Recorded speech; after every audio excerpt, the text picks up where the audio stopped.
Carta al maestro desconocido. William Ospina. Carta al maestro desconocido. Los gobiernos suelen confiar a los guerreros la misión de salvar a sus pueblos. Salve usted la patria, le dicen a un hombre a caballo que tiene una lanza en la mano, y que tiene el deber heroico de desbaratar a grupos feroces de enemigos armados. Hoy, la situación de Colombia es otra. Es el maestro el que tiene el deber y la posibilidad de salvar a la sociedad. ¿Pero quién es el maestro? No necesariamente alguien que tiene esa profesión y a quien se le paga por enseñar. Yo creo que en todos nosotros tiene que haber un maestro, así como en todos tiene que haber un alumno. Es tanto lo que hay por aprender que nadie puede darse el lujo de ser solamente el que enseña y nadie puede darse el lujo de ser solamente el que aprende. Estamos en tiempos difíciles, estamos en tiempos sombríos, por eso tampoco podemos darnos el lujo de pensar que solo hay unos sitios especializados llamados escuelas donde se enseña y se aprende. El país entero es la escuela, el mundo entero es la escuela, y un buen maestro debe ayudarnos a aprender también las lecciones que nos dan los ríos cuando se desbordan, las selvas cuando son taladas, la industria cuando no tiene conciencia de sus responsabilidades, los políticos cuando en lugar de cumplir con su noble misión de administrar los recursos públicos para el beneficio común, se abandonan a la corrupción y al egoísmo. Todos los seres humanos estamos aprendiendo continuamente. Lo real no es que no aprendamos, sino que a menudo aprendemos lo que no se debe. Porque de nada se aprende tanto como del ejemplo. Y cualquier persona en el mundo moderno está continuamente expuesta a elocuentes y pésimos ejemplos. La televisión no es precisamente una cátedra de buenas maneras, la política no es siempre una lección de honestidad, la publicidad no es que sea una lección de modestia y de austeridad, la economía mundial no es ni mucho menos una lección de generosidad, el modo como se gobierna el mundo no es por supuesto una admirable lección de lógica. Y cuando los alumnos, al responder las pruebas de evaluación de sus procesos de entendimiento, demuestran que no saben manejar los principios básicos de la lógica, que no logran razonar, que no saben deducir, que no comprenden bien el sentido de los textos, que no consiguen argumentar con claridad y con método, a menudo lo que nos están demostrando es que viven en un mundo que no enseña lógica, que no muestra sensatez, que no transmite orden mental, que no enseña a entenderse con los demás. No cometamos el error de pensar que todo ello se debe exclusivamente a que están fallando los maestros, a que están fallando los métodos pedagógicos, a que está fallando la escuela. Lo que ocurre es que la escuela es una parte apenas del sistema educativo, y a veces descargamos sobre ella toda la culpabilidad de los males y toda la responsabilidad de las soluciones. Por eso repito que la educación tiene el deber de corregir los males de la sociedad y de salvarla en momentos de tanta confusión y de tanta angustia, pero me apresuro a aclarar que esa educación tiene que comprometer a toda la comunidad y no solo a la escuela y a sus maestros. La escuela, sin embargo, tiene unas posibilidades de ayudar al cambio que otros sectores no tienen. Recibe a las personas en una edad temprana, cuando son más receptivas, más curiosas, más vivaces y más capaces de confiar en quien las guía. Tiene todo el tiempo para experimentar métodos de aprendizaje apelando al entusiasmo, a la solidaridad, a la sana emulación, a la cooperación, a la capacidad de juego, a la extraordinaria memoria y al alto sentido del honor y del orgullo personal que normalmente tienen los jóvenes cuando no se los trata de un modo ofensivo o despótico. Todo niño está lleno de preguntas, y la educación sería más fácil si no creyera estar llena de respuestas, si aprendiera que, como decía Novalis, todo enigma es un alimento, algo que nos mueve a buscar, que debe movernos a buscar la vida entera. Que lo peor que le puede ocurrir a una pregunta verdadera es saciarse con la primera respuesta que encuentre. La educación no debe consistir tanto en llenarnos de certezas como en orientar y alimentar nuestras búsquedas. Si a alguien le interesa, por ejemplo, el tema de la salud y de la enfermedad, valdría la pena preguntarle por qué casi todas las medicinas vienen de las plantas, qué misterio casi milagroso hay en esos surcos y en esas semillas. Y a todos nos conviene preguntarnos cuándo se separaron la gastronomía y la medicina. Yo no tengo duda de que en sus orígenes la gastronomía y la medicina debían ser la misma cosa, como creo que tendrán que volver a serlo. La medicina preventiva son los alimentos, y buena parte de la medicina curativa deben serlo también. El mundo moderno parece demostrarnos que cuanto más separadas ambas cosas, más rentables son, y más dañinas. Si lo que comemos nos hace daño, la industria farmacéutica gana más. Todo eso tiene que ver con la idea que planteaba antes de que el mundo entero es en cierto modo la escuela, y que la educación está, o debería estar, en todas partes. Voy a poner otro ejemplo que tiene que ver con la alimentación. Una especie tan antigua y diestra como la especie humana debió aprender hace mucho tiempo que los alimentos confiables tienen 50 siglos de seguro. Quiero decir, alimentos que hayamos puesto a prueba durante 5000 años, nos brindan ya todas las garantías de que son sanos, de que son provechosos. Esas semillas que hemos domesticado a lo largo de los milenios. El maíz, el trigo, la cebada, el centeno. Esa leche, esos quesos, esas frutas, esas verduras y esas nueces. Hay que decir que esas bebidas, también, los jugos, las cervezas, los vinos. Pero en tiempos recientes la experimentación científica ha empezado a modificar esas semillas tan largamente conquistadas. La genética está en condiciones de incorporar genes de una especie a otra, para fortalecer o alterar algunas de sus características, y todo eso está bien, es muy humano investigar y experimentar. Pero por supuesto, una especie sensata y prudente lo que no puede hacer es incorporar enseguida esos resultados a la dieta común, cuando faltan décadas, si no siglos, para saber cuáles serán las consecuencias de esas modificaciones.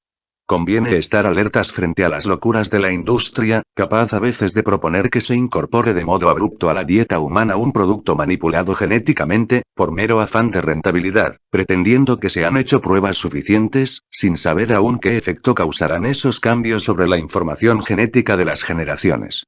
Otra característica casi divina de la naturaleza es la prodigalidad de las simientes.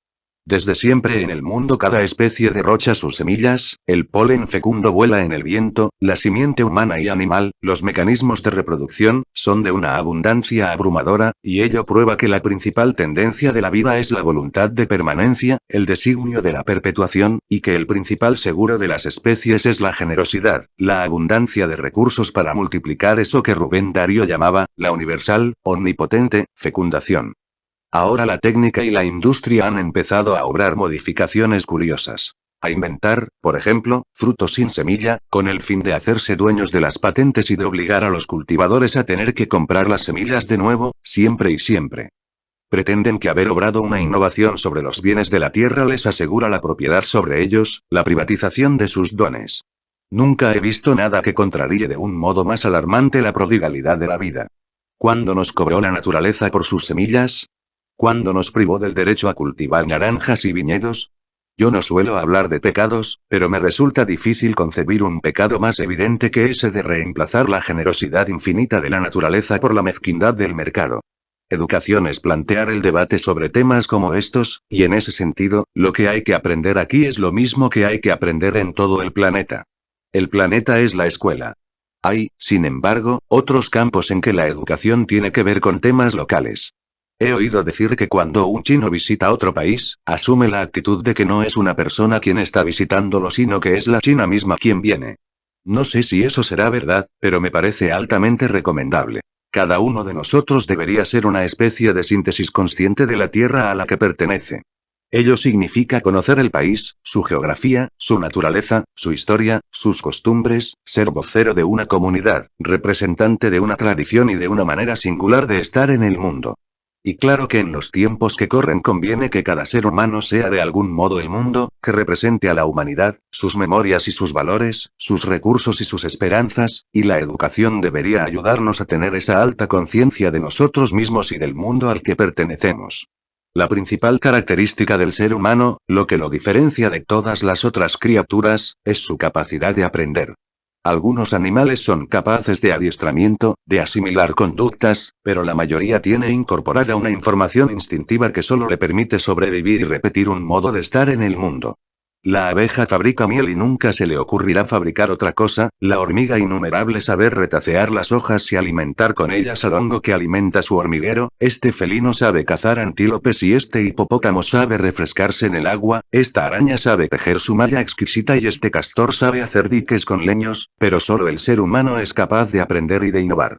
El hombre es esa criatura peligrosa capaz de inventar espadas y arados, violines y cañones, catedrales y campos de concentración, sinfonías y bombas nucleares.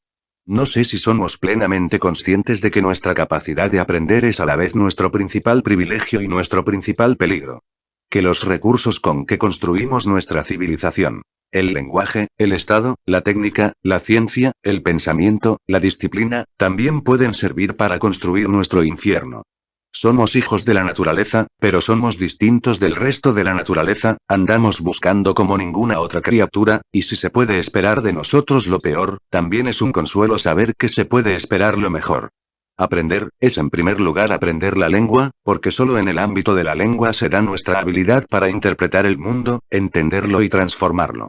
La lengua es también, por supuesto, la memoria, y no solo la memoria personal sino la memoria acumulada de las generaciones. Desde el arte de preparar alimentos, utensilios, indumentarias, desde las ceremonias que nos enseñan a pasar de una edad a otra, a compartir, a celebrar, a agradecer, hasta las técnicas que nos permiten cultivar, habitar, transformar, enfrentar lo desconocido. La aventura de vivir es una aventura formidable, y la realidad es esencialmente increíble. Pero, ¿de qué modo aprendemos la lengua? En todas las edades el recurso fueron los cuentos y los cantos. Una voz afectuosa narraba historias desde la cuna, la música de cada región nos traía en canciones los secretos elementales del mundo.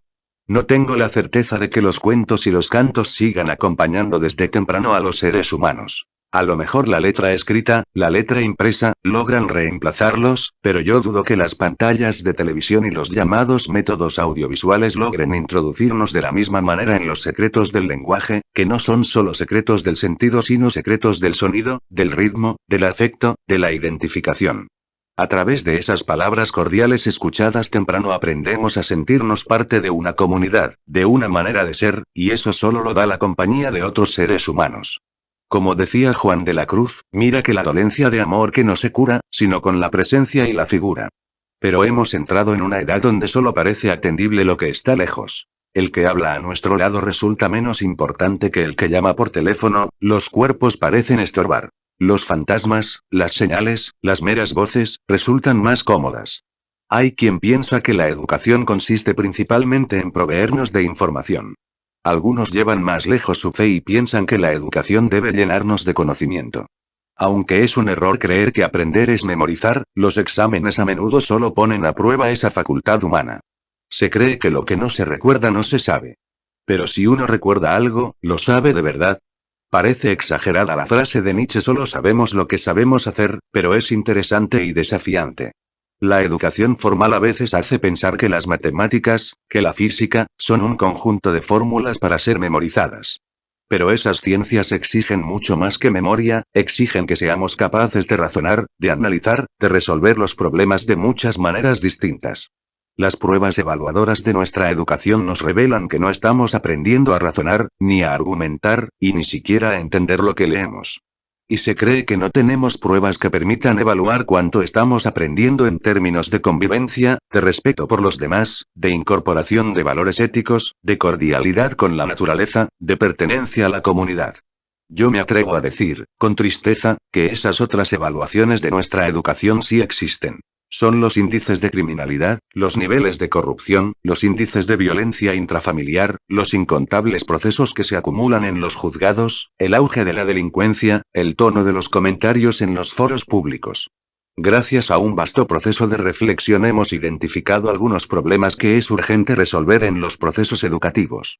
Tienen que ver con el pensamiento, la creatividad, la afectividad, la comunicación y la socialización.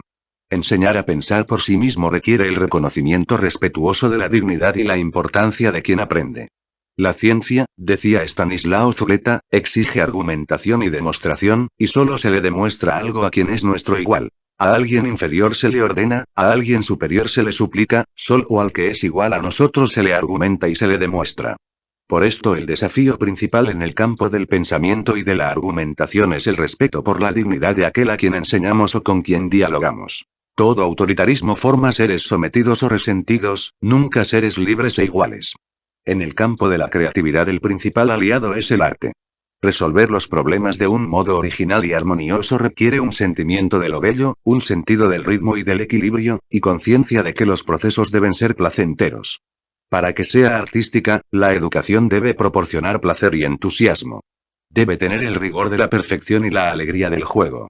En el orden de la afectividad, donde están comprometidos los sentimientos, es necesario un sentido de la justicia, de la armonía y de la cortesía. Es fundamental que las cosas que se aprenden sean verdaderas y sean bellas, pero también es necesario que sean buenas, y ello implica un sistema de valoraciones. También requerimos capacidad de comunicación, y el instrumento en este campo no es solo el lenguaje sino el diálogo. La conversación, a la que Kant consideraba la más importante de las artes.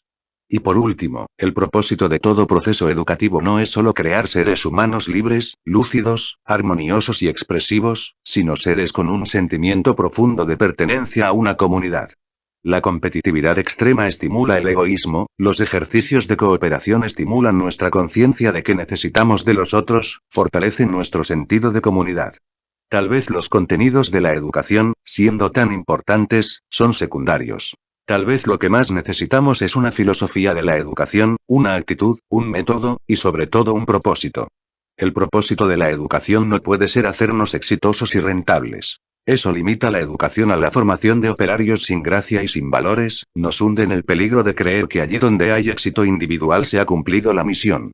Hay que ver de qué manera el narcotráfico desnudó la locura de una educación orientada a la rentabilidad y al éxito, demostrando que esas cosas pueden alcanzarse sin pasar por la escuela, y demostrando sobre todo que la riqueza separada de un sentido profundo de dignidad y de comunidad solo trae espanto a los individuos y a las sociedades. Nunca valoraremos bastante el papel del hacer en los procesos educativos. Conviene recordar la antigua sentencia de Confucio. Lo escuché y lo olvidé, lo vi y lo entendí, lo hice y lo aprendí. De modo que quisiera terminar estas meditaciones recordando la importancia de tres cosas. Una, del aprendizaje a través del hacer. La segunda, el entender que la educación no educa a todos sino a cada uno. Que para ser una formación que ayude a vivir, debe tener en cuenta las preguntas que brotan de cada conciencia, de cada ser humano. Y la tercera, que en el camino de superar el aspecto puramente cerebral, teórico e intelectual, es urgente aprender con todo el cuerpo. Para todo ello se requiere, sin duda, que los maestros sean el más valorado de los recursos de una sociedad. Son los principales encargados de introducir a toda una nueva generación en el universo. ¿Cómo pueden tener un reconocimiento menor que el de los guerreros? También los recursos destinados a la educación deben ser la prueba de que queremos abandonar la edad de la barbarie, entrar en el espíritu de la civilización. Fin. Carta al maestro desconocido. William Ospina.